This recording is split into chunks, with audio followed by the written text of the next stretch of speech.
नमस्कार, आप live cities देख रहे हैं। मैं हूं गरिमा भारती। कोरोना के कहर के बीच में जब आपने पहली दफे ओमिक्रॉन का नाम सुना होगा और उसके बारे में जाना होगा तो यकीनन आप सहम गए होंगे। लेकिन जब आपको मालूम चला होगा कि आपके प्रदेश में यानी कि बिहार में अब ओमिक्रॉन की जांच होने लगी है तो थोड़ी राहत जरूर मिली होगी। लेकिन अब मुश्किलें बढ़ती हुई दिखाई दे रही है क्योंकि आईजीआईएमएस में फंड्स खत्म हो गए हैं कि वे ओमिक्रॉन की जांच भी कर सके।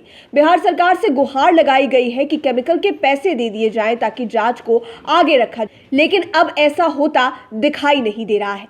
आपको पूरी खबर विस्तार से बताते हैं कि आखिरकार ऐसी नौबत कैसे आई कि ओमिक्रॉन की जांच पर ब्रेक लगानी पड़ी। बिहार में ओमिक्रॉन की तलाश अब बंद हो गई है। 2 शिफ्ट में हुई 72 सैंपल्स की जांच के बाद अब केमिकल नहीं होने से आईजीआईएमएस ने जांच में हाथ खड़े कर दिए हैं। ऐसे में जीनोम का काम पूरी तरह से ठप हो गया है। अब सरकार से केमिकल के लिए बजट मांगा जा रहा है क्योंकि सीएम नीतीश कुमार के आदेश पर ही आईजीआईएमएस में कोरोना के नए वेरिएंट की तलाश के लिए जीनोम सीक्वेंसिंग कराई जा रही थी। सरकार राज्य में एक और जीनोम सीक्वेंसिंग के लिए मशीन लगाने को तैयार कर रही है, जबकि एक ही मशीन के केमिकल की व्यवस्था नहीं हो पा रही है। अब आपको बताते हैं कि जीनोम सीक्वेंसिंग का काम क्यों ठप हुआ।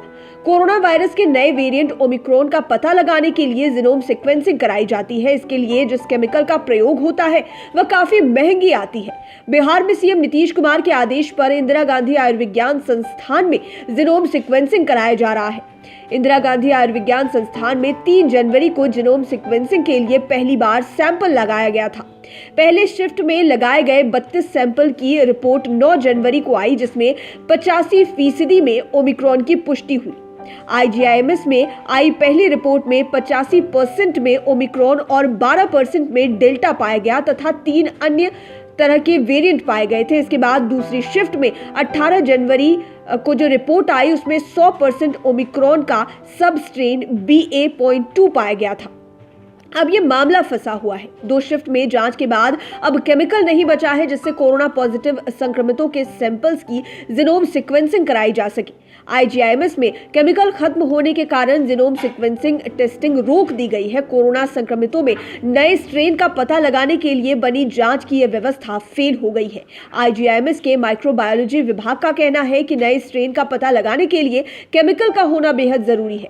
स्टॉक खत्म हो जाने के कारण जांच नहीं हो रही है। अब केमिकल का स्टॉक आते ही फिर से जांच शुरू हो जाएगी। कोरोना के नए स्ट्रेन ओमिक्रॉन का पता लगाने के लिए कब व्यवस्था लागू होगी इसका कोई भी पता नहीं है। कब केमिकल आएगा और फिर से जीनोम सीक्वेंसिंग कब तक हो पाएगी इसका जवाब बिहार सरकार ही दे पाएगी, क्योंकि आईजीआईएमएस की तरफ से फंड्स मांगे गए हैं और जो भी फंड्स दिए गए थे बिहार सरकार की ओर से वो पूरी तरह से खत्म हो गए हैं। केमिकल के पैसे नहीं बचे हैं संस्थान के पास कि वो कोरोना पॉजिटिव मरीजों की जीनोम सीक्वेंसिंग कर ओमिक्रॉन का पता लगा सके। देखना होगा कि क्या बिहार सरकार फिर से फंड्स देती है या फिर इसी तरह से ये ओमिक्रॉन की जाँच का जो काम है वो बंद हो जाता है। लाइव सिटीज के साथ आप बने रहें, हमारे चैनल को सब्सक्राइब करें। ये वीडियो फेसबुक पर देख रहे हैं तो पेज को लाइक करें, साथ ही साथ हमें ट्विटर पर जरूर फॉलो करें। धन्यवाद।